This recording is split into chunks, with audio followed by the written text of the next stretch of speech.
Era una noche de fiesta, una noche para disfrutar. Se velaba a la Virgen del Rocío en la parroquia de Almonte. Era la jornada de la Sabatina, calles abarrotadas y los bares llenos. Pero esa noche se perpetraría el peor de los crímenes contra un padre y su hija. Miguel Ángel Domínguez Espinosa y su hija María Domínguez Olmedo habían sido asesinados de la peor manera posible. Al llegar los investigadores al lugar del crimen, se encontraron con una escena macabra. Bienvenidos a Misterios Vanessa. Descubramos la verdad detrás del crimen. Nos trasladamos hasta Almonte, una pequeña localidad de la provincia de Huelva. Miguel Ángel tenía 39 años. Era una persona amable, buena persona, con buen trato siempre hacia los demás. Siempre estaba de buen humor. Estaba casado con Marianela Olmedo, que era una persona sociable y también, al igual que Miguel Ángel, era de trato agradable con los demás. Los dos trabajaban en Mercadona. Para quien no sea de España, Mercadona es una cadena de supermercados española. Tenían una niña de 8 años, María, una niña preciosa, dulce, un ángel. Era muy cercana a su padre, pues tenían gustos comunes, como el cine y la lectura. El matrimonio de Miguel Ángel y Marianela estaba en crisis y en proceso de separación. Ella tenía otra relación con Javier Francisco Medina, un compañero de trabajo de los dos, que también trabajaba en Mercadona. Javier tenía también una relación, pero los dos decidieron dejar a sus parejas para continuar con una relación formal entre los dos sin tener que esconderse. La separación entre Miguel Ángel y Marianela no fue fácil por la niña que tenían en común. Pero el 8 de abril de 2013, Marianela tomó la decisión de irse de la casa y abandonó a Miguel Ángel. Nos situamos en la noche del sábado 27 de abril de 2013. Esa noche era la festividad de la Virgen del Rocío. Miguel Ángel había quedado con un amigo para ver el fútbol en su casa. Cuando terminase el partido, había quedado con su hija que saldrían los dos a comer pizza. Sobre las 8 de la tarde, los abuelos maternos llevan a María a casa de su padre y le llevan un vestidito que Marianela la había preparado para que saliera a cenar con su padre, muy guapa. Unos 5 minutos antes de acabar el partido, el amigo de Miguel Ángel se fue. Eran las 9:45 de la noche. Entonces, padre e hija iban a arreglarse para salir. Cuando Marianela salió de trabajar, llamó a Miguel Ángel para saber de su hija, cómo se lo estaba pasando, pero no consiguió hablar con él. Al rato recibe la llamada de su actual pareja para proponerle salir un rato. Pero esta le dice que mejor van a su casa y cenan allí algo y están tranquilos. Marianela seguía llamando a Miguel Ángel, pero este no contestaba. Estaba extrañada, pero igual no escuchaba el teléfono o no quería responder. Pero no se quedaba tranquila, así que llamó a su hermana para contarle lo que pasaba. Y esta le dijo que estuviese tranquila, que estarían cenando y por eso no escucharía el teléfono.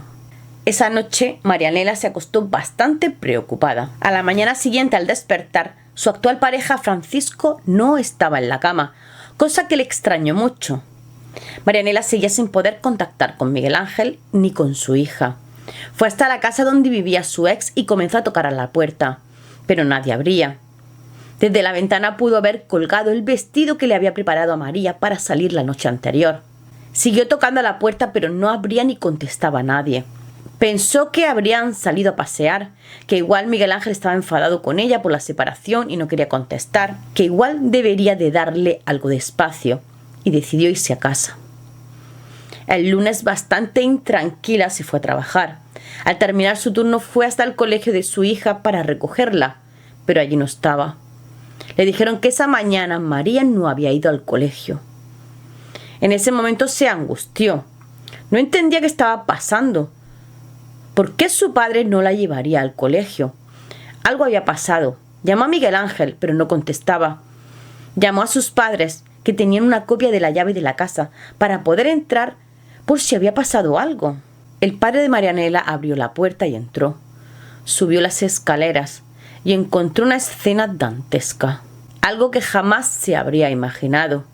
En el suelo había sangre y algunas huellas en la puerta de la habitación de Miguel Ángel. Al entrar a la habitación encontró a Miguel Ángel desnudo, tirado en el suelo sin vida. En ese momento el abuelo entró en pánico. ¿Dónde estaba María? Comenzó a buscar a su nieta y se fue hasta su habitación. Al abrir la puerta vio una manta blanca sobre la cama en la que se apreciaba claramente que debajo había algo. Él se temió lo peor y no estaba equivocado. Se acercó temblando y cuando levantó la manta encontró a su nieta sin vida. Había sido apuñalada en varias ocasiones.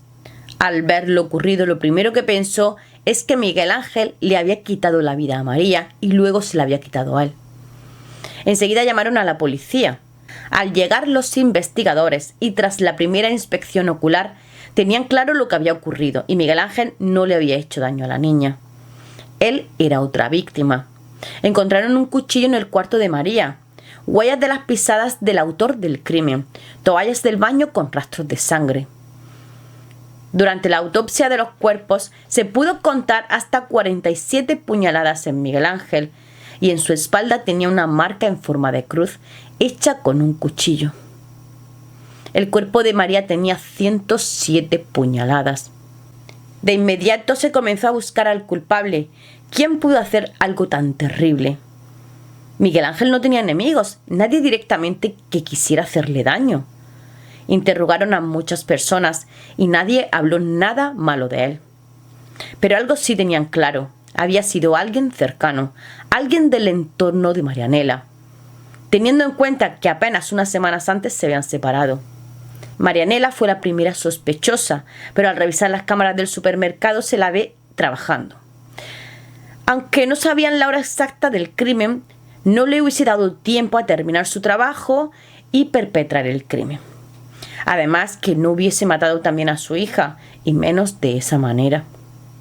El siguiente sospechoso fue el amigo que había estado viendo el partido con Miguel Ángel en casa. Pero ese no tenía motivos, no había móvil, y no pudieron encontrar nada en su contra. También investigaron a un rumano al que Miguel Ángel sorprendió robando en el supermercado, y a un marroquí que acudió al hospital con un corte en la mano, pero los dos tenían coartadas para esa noche. Tras analizar los objetos encontrados en la casa, descubrieron restos de ADN en las toallas que no eran ni de María ni de Miguel Ángel. Estos podrían ser del autor del crimen. Incluso se veía claramente cómo había limpiado la sangre del cuchillo con la toalla. Pero el cuchillo que encontraron en la casa no era el cuchillo del crimen, por lo que el autor llevó su propia arma. Eso indicaba que el crimen era premeditado. En la escena del crimen se encontraron huellas de pisadas, pero no huellas de manos. El autor llevaba guantes, que dejaron huellas características que investigaron también. No había puertas o ventanas forzadas, por lo que el autor entró sin forzar nada, posiblemente con alguna llave. Preguntaron a los vecinos de Miguel Ángel. Alguien tuvo que escuchar algo. Ahí hubo una pelea, gritos. No era posible que nadie hubiese escuchado nada. Los vecinos se negaron a declarar y tras un largo año de presión por parte de la UCO se consiguió que hablasen. Resulta que esa noche escucharon todo. Incluso mandaron mensajes de WhatsApp a un amigo diciéndole: «¡Qué miedo, niño! Están peleando al lado de mi casa. Una niña está gritando». Uno de ellos declaró que todo empezó con un grito y a continuación se escuchó un ruido. Voces y más gritos, de dos hombres con acento almonteño. Uno le decía al otro: «¿Qué haces aquí? Me tienes harto, lárgate de aquí». Luego se oyó la voz de una niña que repetía: «¡Mamá, mamá!», como pidiendo auxilio. Y «¡No, por favor, no! ¡Papi, papi!». Gracias a esta declaración pudieron determinar la hora del crimen. Todo sucedió entre las 9:44 y las 10, en apenas 15 minutos. Todo fue bastante rápido. Entre la declaración y todas las pruebas encontradas, hicieron un perfil del autor. Era un hombre español, de Almonte, de edad entre 30 y 40 años, y que pertenecía al entorno familiar. Marianela llegó a acusar a su cuñado, Aníbal Domínguez, el hermano de Miguel Ángel, que fue investigado. Pero este también tenía coartada. Había estado en Sevilla con su novia, a 67 kilómetros del monte. Tenía pruebas de haber estado allí. Ticket de establecimientos. Además de no tener ningún motivo para hacer daño a su hermano y a su sobrina. Entonces todas las sospechas se centraron en Francisco Javier Medina, la nueva pareja de Marianela. Ella en principio lo había defendido, él no era capaz de hacer algo así. Además, ella salió del trabajo con él, por lo que era imposible. Pero prueba a prueba, Marianela terminó cambiando de opinión. Marianela, en un cajón de la casa donde vivía con Francisco Javier, tenía una copia de las llaves de la casa de Miguel Ángel, y él lo sabía. A pesar de que Francisco decía que había estado en Mercadona, hay 2 testigos que lo sitúan en la zona del Parque del Chaparral antes de las 10. También Marianela terminó declarando que Francisco no quería a su hija, que le estorbaba. Su intención era tener hijos con ella, pero no le agradaba la presencia de su hija. Y las huellas de los guantes que os comenté antes eran compatibles con los guantes que usan en el trabajo. Respecto a las huellas de los zapatos, eran de la talla 44, pero Francisco usaba una 42, por lo que entonces no podía haber sido Francisco. Pero tras investigar detenidamente las huellas, se concluye que esas huellas son dejadas por una persona con un pie más pequeño, por la forma de la pisada. Posiblemente usó un zapato de talla mayor para que no se fijasen en él. Pero había una prueba mucho más importante, y era el ADN encontrado en las toallas, que pertenecía a Francisco Javier Medina. Él no había ido a esa casa. ¿Cómo era sino posible que su ADN estuviera en las toallas? Con todas estas pruebas se procede a la detención de Francisco Javier Medina como presunto autor de los hechos el 24 de junio de 2014 en su lugar de trabajo. En espera de juicio, queda en prisión preventiva. El caso comenzó a correr como la pólvora y la gente incluso llegó a acusar a Marianela por haber sido infiel y que por su culpa los 2 habían acabado sin vida. Tal fue el acoso que Marianela se fue a vivir a otro lugar. De paso también le venía bien para poder alejarse de tanto dolor, de recuerdos, y comenzar una terapia psicológica que le ayudase a canalizar ese tremendo dolor. Durante esas sesiones con el psicólogo salió a relucir un dato muy importante, y es que Marianela dijo en su momento que Francisco no había podido ser, pues ella había salido con él de trabajar. Pero resulta, según cuenta el psicólogo, que a veces ante un hecho tan traumático, la mente bloquea recuerdos y puede llegar a crear algo que realmente no es así. Y a lo largo de las sesiones se dio cuenta que ella no salió de trabajar con Francisco, sino con el encargado del supermercado. De hecho, ni siquiera sabía dónde estaba Francisco en ese momento. Porque si recordamos lo que dije anteriormente, Francisco la llamó para ver si hacían algo esa noche, dato que ella en su mente omitió y pensó que había salido con él del trabajo. Esto también fue un dato importante en contra de Francisco Javier. Respecto a la culpabilidad de Francisco, el pueblo se dividió. Había quien decía que había sido él y quienes no creían que alguien de Almonte fuese capaz de realizar tan macabro crimen. Pero, ¿qué es lo que pasó esa noche en la que perdieron la vida Miguel Ángel y María? Según la reconstrucción de los hechos, Miguel Ángel estaba en casa viendo el partido de fútbol con su amigo, que se fue sobre las 9:45, para que ellos se arreglasen para salir a cenar. Entonces Miguel Ángel se preparó para bañarse cuando alguien entró en su casa. Fue hasta el baño donde estaba Miguel Ángel y lo atacó con un cuchillo. Miguel Ángel se defendió todo lo que pudo. Al intentar escapar para proteger a su hija, le apuñaló por detrás y cuando él cayó al suelo, éste le dibujó la cruz en la espalda. En esto, María, asustada, fue hasta la cocina a coger un cuchillo para defender a su padre. En vez de huir, con tan solo 8 años se enfrentó al agresor, pero éste le dio un golpe en la mano, perdiendo así el cuchillo. Entonces el agresor se ensañó con ella, dándole 104 puñaladas. El cuchillo que encontró la policía en la habitación era el que había cogido María para defenderse. Una vez hubo terminado con los dos, fue al baño, se lavó la sangre, limpió el cuchillo con la toalla y se fue. Pero lo más perturbador, si cabe, es que según las pruebas, el agresor volvió a la casa, posiblemente después de varias horas, para hacer la cama de Miguel Ángel. Limpió algunas huellas y se cercioró que María estaba sin vida. y cogió la manta del suelo y tapó a la pequeña con ella. Llegamos a la conclusión de que cuando se hizo la cama, la sangre ya estaba coagulada. El 6 de septiembre de 2017 comienza el juicio de Francisco Javier Medina, un juicio con jurado popular. Interrogan a Marianela y esta cuenta que Francisco es muy celoso y agresivo, una persona violenta y machista, un testimonio que lo hacía muy culpable. Y esto, junto al ADN encontrado en la casa, apuntaba a que Francisco iba a ser condenado como culpable. Luego están las huellas ensangrentadas de los guantes, que se corresponden con los que usan en Mercadona. Encontraron unos similares en su taquilla. El cuchillo de uso industrial, con punta angulosa y de dimensiones similares a los que emplean carniceros y pescaderos para filetear o deshuesar, también estaba al alcance del acusado en su trabajo. Por último, lo más importante, Medina no tiene coartada. La última vez que lo grabaron las cámaras del supermercado, esa tarde fue a las 9 de la noche.